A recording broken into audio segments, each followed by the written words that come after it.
안녕하세요. 건강지킴이 닥터 박민수입니다. 여러분, 왜 나는 똑같이 먹고 움직이는데도 살은 더 찌고 근육은 빠지는 걸까? 자, 여기서 우리가 생각해야 될 게 여러분의 신진대사가 무너지고 있는 것은 아닐지 이 부분에 대해서 반드시 체크해 보셔야 됩니다. 오늘은 기초대사량을 낮추고 나도 모르게 근육을 파괴하며 지방을 쌓아가는 6가지 위험한 습관에 대해서 말씀을 드리겠습니다. 주목 부탁드립니다. 첫 번째, 건강에 다 좋다고 알고 있지만 어떻게 보면 굉장히 문제가 될 수 있습니다. 서서히 굶는다고 생각하시면 돼요. 음식을 지나치게 적게 먹는 습관입니다. 적게 먹으면 살이 빠진다. 많은 분들이 이렇게 생각하고 계십니다. 하지만 너무 적게 먹으면 우리 몸은 기아 생존 모드에 돌입해 에너지 소비를 최소화하고 근육부터 분해하기 시작합니다. 따라서 저는 이제 무리한 다이어트를 항상 권하지 않는 상황입니다. 다이어트가 가능한 시기는 근육을 생성한 능력이 최고조 있고 호르몬들이 받쳐주는 이때 30대에는 조금 다이어트를 무리하게 하셔도 돼요. 그 이후부터 무리한 다이어트는 어떻게 보면 건강에 독이라고 볼 수 있습니다.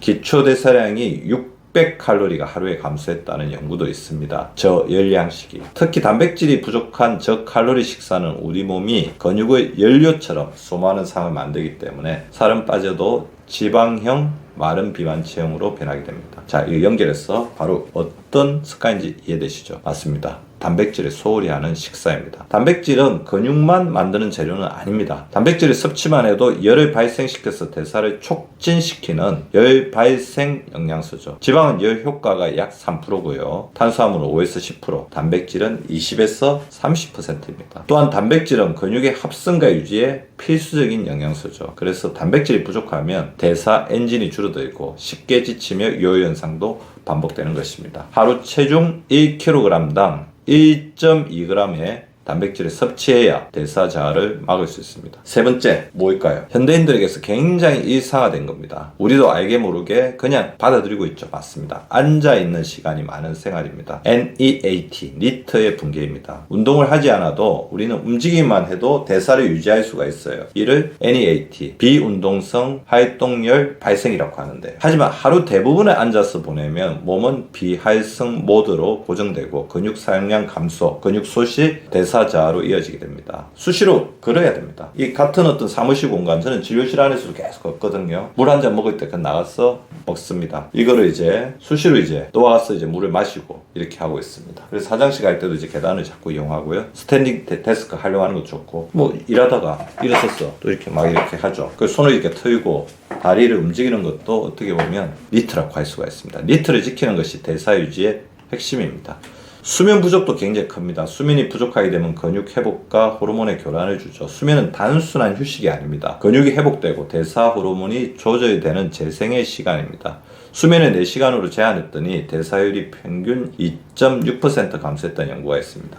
수면이 부족하게 되면 근육 합성 호르몬인 성장 호르몬 분비가 줄어들겠죠. 스트레스 호르몬인 코티졸은 증가합니다. 그래서 근육을 분해해버리죠. 또한 잠자는 동안 인슐린 감수성이 이렇게 회복이 되는데, 수면의 시간이 짧아지면 인슐린 감수성이 떨어지고 지방 저장이 늘고 대사질환 위험이 증가하게 됩니다. 설탕 음료도 위험하죠. 간과 근육을 동시에 공격합니다. 액상가당이 들어간 음료는 간 내 지방 축적을 유도하고 인슐린 저항성을 악화시키는 대표적인 원인이 됩니다. 총 섭취 칼로리의 25%를 액상가당으로 섭취한 실험군에서 기초대사량이 유의하게 저하되었습니다. 인슐린 저항성이 왜 문제냐면요. 그래서 당뇨를 가지신 분들은 굉장히 주의를 하셔야 되는데요. 근육세포가 포당을 받아들이지 못해 연료를 잃게 되고 결국 근육량이 줄고 대사가 저하되게 됩니다. 당뇨는 근감소 질환이라고 보시면 됩니다. 그래서 당뇨병 환자들은 단백 섭취와 근력운동에 더욱더 주의를 하셔야 되는 거죠.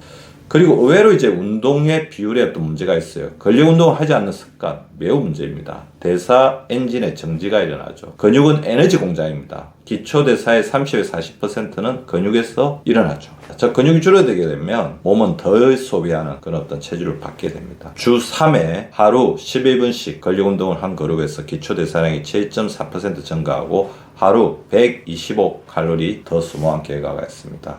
특히 40대 이후 운동 없이 방치된 몸은 1년에 1%씩 근육이 꼬박꼬박 줄어들고 그에 따라 대사도 가속도로 무너지게 됩니다. 자, 결론을 말씀드리겠습니다. 대사를 깨우는 6가지 습관을 개선해야죠. 지금까지 여러분의 대사와 근육을 파괴하는 6가지 습관을 다시 정리를 해볼게요. 첫 번째, 지나친 저칼로리 섭취. 근육이 먼저 빠집니다. 두 번째, 단백질 부족.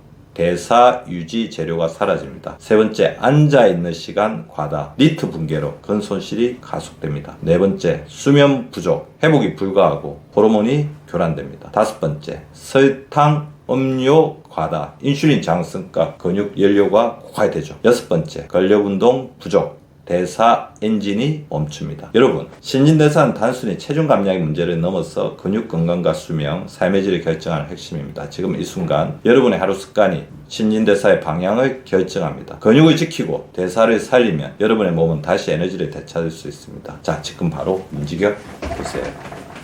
일어나서 콩콩, 손 털고 잼재. 지금까지 닥터 박민수였습니다. 좋아요와 구독, 알림 설정으로 여러분의 건강 루틴을 함께 만들어 가시기 바랍니다.